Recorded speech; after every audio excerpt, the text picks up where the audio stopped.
اڈیسا کی عظیم الشان فتح کے بعد عماد الدین زنگی کو اس دنیا میں زیادہ عرصہ زندہ رہنا نصیب نہ ہو سکا اور 1146 عیسوی میں جب وہ قلعہ جابر کا محاصرہ کیے ہوئے تھے تو سوتے ہوئے ان کو انہی کے ایک غلام نے شہید کر دیا۔ ان کی شہادت عالم اسلام پر بجلی بن کر گری اور ہر طرف ماتم برپا ہو گیا۔ مسلمانوں کو جس قدر شدید صدمہ ہوا، عیسائیوں کو اسی قدر خوشی ہوئی۔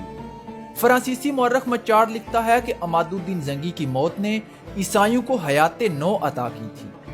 انہوں نے اس قدر مسرت کا اظہار کیا گویا مسلمانوں کی تمام طاقت ایک دم ملیا میٹ ہو گئی ہو۔ عماد الدین زنگی جو ایک معمولی سپاہی تھے، اپنی اولاد کے لیے ایک وسیع سلطنت چھوڑ گئے۔ انہوں نے مسلمانوں کے لیے بیت المقدس کی آزادی کی راہیں ہموار کر دی تھیں۔ عماد الدین زنگی کی شہادت کے بعد زنگی سلطنت دو حصوں میں تقسیم ہو گئی۔ حلب سمیت شام کے صوبے ان کے چھوٹے بیٹے نور الدین زنگی کے پاس چلے گئے، جبکہ موصل ان کے بڑے بیٹے سیف الدین غازی کے پاس چلا گیا۔ عماد الدین زنگی کے دونوں بیٹوں میں اقتدار کی کشمکش کے دوران موقع پا کر دمشق کے حاکم نے بلبک کا محاصرہ کر لیا۔ قلعہ دار نجم الدین ایوب نے عماد الدین زنگی کے بیٹوں سے کمک طلب کی، مگر ان کو کوئی جواب نہ ملا۔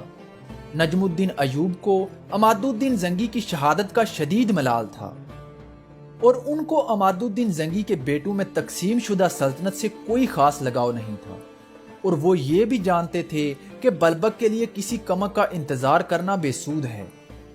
چنانچہ نجم الدین ایوب نے مسلمانوں کو کشت و خون سے بچانے کی خاطر قلعہ بلبک حاکم دمشق کے حوالے کر دیا۔ اس کے بدلے میں انہوں نے دمشق میں ایک مکان اور نواح شہر میں 10 دیہاتوں کی جاگیر حاصل کر لی، مگر اس کے ساتھ ساتھ انہوں نے اپنے بھائی شیرکو کو عماد الدین زنگی کے بیٹوں سے ہی وابستہ رکھنا پسند کیا۔ عماد الدین زنگی کے جانشینوں میں نور الدین زنگی یقیناً اپنی ذہانت، شجاعت اور دینداری کے باعث قابل ترجیح تھے۔ چنانچہ شیرکو حلب میں نور الدین زنگی کے دربار سے منسلک ہو گئے۔ دوسری طرف صوبہ موصل پر اپنی حکومت کو مستحکم کرنے کے بعد سیف الدین غازی نور الدین زنگی کی طرف متوجہ ہوئے۔ سیف الدین غازی صرف عماد الدین زنگی کا بڑا بیٹا ہونے کی وجہ سے ہی زنگی خاندان کی سیادت عظمیٰ کا دعوے دار نہیں تھا، بلکہ سیف الدین غازی کو اپنے والد کے اکثر امراء کی حمایت بھی حاصل تھی، اور انہی امراء کی پرزور حمایت کی بدولت سیف الدین کو مرکز حکومت موصل کی امارت نصیب ہوئی تھی۔ ان امراء میں ابو جعفر محمد جمال الدین الجواد، صلاح الدین محمد الباغیسیانی اور امیر عز الدین ابو بکر جیسے با اثر لوگ بھی شامل تھے، جو زنگی خاندان کے جانثار اور حقیقی خیر خواہ تھے۔ یہ لوگ خلوص نیت سے یہ سمجھتے تھے کہ زنگی خاندان کی قوت کا 2 حصوں میں تقسیم ہو جانا کوئی نیک فعل نہیں ہے، اور انہی کی ایما پر سیف الدین غازی نے نور الدین زنگی سے خط و کتابت شروع کی اور ان کو بار بار موصل آنے کے لیے لکھا۔ لیکن نور الدین زنگی کسی غلط فہمی کی بنا پر یا کسی اور سبب سے موصل جانے سے گریز کرتے رہے۔ اب سیف الدین غازی کو یہ خدشہ پیدا ہوا کہ کہیں نور الدین زنگی بعد خود غرض امراء کے بہکاوے میں آ کر اس کے خلاف کھلم کھلا علم بغاوت بلند نہ کر دیں، اور اس طرح صلیبی حکمران ان کی ناتجربہ کاری سے فائدہ نہ اٹھا لیں۔ ان حالات کو دیکھتے ہوئے سیف الدین غازی نے ایک زبردست فوج تیار کی اور حلب کی طرف روانہ ہو گئے۔ حلب کے قریب پہنچ کر سیف الدین غازی نے نور الدین زنگی کو اپنے پاس بلا بھیجا۔ چونکہ دونوں بھائی محض غلط فہمی کی بنا پر ایک دوسرے سے خائف تھے، اس لیے قرار پایا کہ دونوں 500 سواروں کے ساتھ ایک دوسرے سے ملاقات کریں گے۔ نور الدین زنگی جب اپنے بھائی کے قریب پہنچے تو ان کو سیف الدین غازی کی صورت میں اپنے شہید باپ کی شکل نظر آئی۔ نور الدین زنگی نے فوراً گھوڑے سے اتر کر اپنے محافظوں کو واپس جانے کا حکم دیا اور خود وہ سیف الدین غازی کے قدموں میں گر گئے۔ سیف الدین غازی نے نور الدین زنگی کو اٹھا کر اپنے گلے سے لگا لیا اور اس طرح دونوں بھائیوں میں صلح ہو گئی۔ 1144 عیسوی میں جب عماد الدین زنگی نے اڈیسا کو فتح کیا تھا تو وہاں کا حکمران جوسلین ثانی وہاں سے بھاگ کر دریائے فرات کے مغرب میں واقع تلباشر کے شہر میں جا کر مقیم ہو گیا تھا۔ عماد الدین زنگی کی شہادت کے بعد جوسلین نے اڈیسا کے عیسائی باشندوں سے ساز باز کر کے 1146 عیسوی میں اڈیسا پر شب خون مارا اور مسلمان محافظوں کو روندتا ہوا شہر کے اندر داخل ہو گیا۔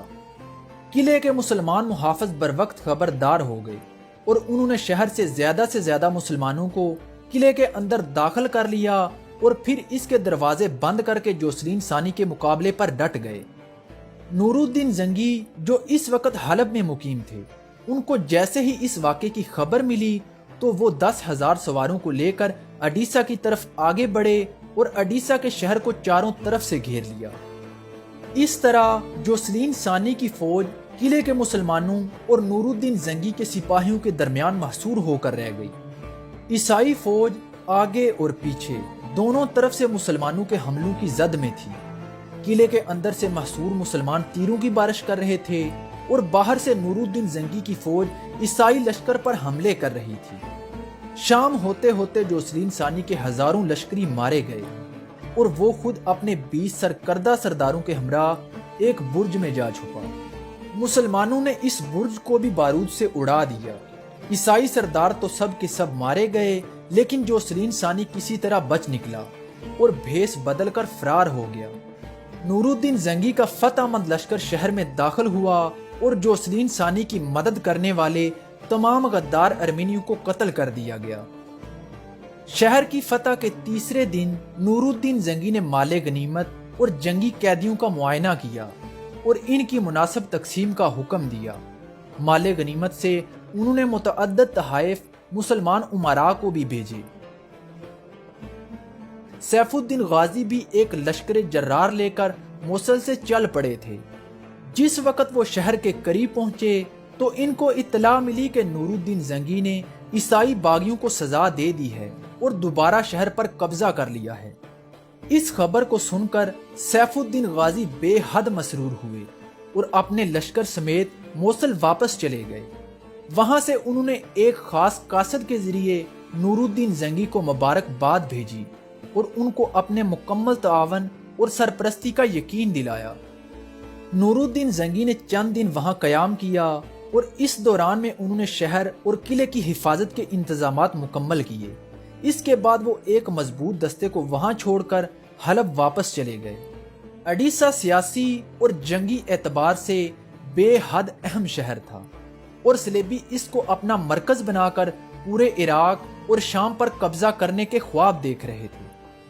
1144 عیسوی میں جب عماد الدین زنگی نے اس شہر کو صلیبیوں سے چھینا تھا تو اقوام یورپ کو سخت دھچکا لگا تھا اور اسی وقت سے ان میں صلیبی جنگ کی باتیں ہونے لگی تھیں۔